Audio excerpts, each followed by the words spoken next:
สบายดีทุกคนวันนี้เฮาสิมาเสนอเมนูแจ่วป่าใส่มะม่วงเนาะหรือว่าซับภาษาบ้านเฮาเอิ้น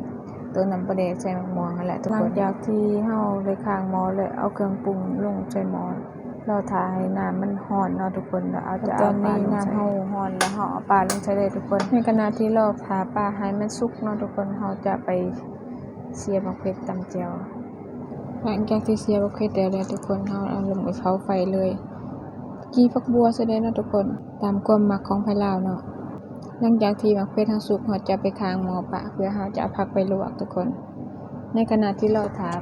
หม้อร้อนเนาะเฮาจะมาตำแจ่วเพื่อปรุงน้ำแจ่วหลังจากที่เฮาตำแล้วเฮาจะเอาน้ำต้มปลาที่เฮาต้มเอามาใส่ทุกคนแล้วปรุงเครื่องหลังจากที่เฮาปรุงแล้วอย่าลืมชิมนำเด้อทุกคนอย่าเค็ม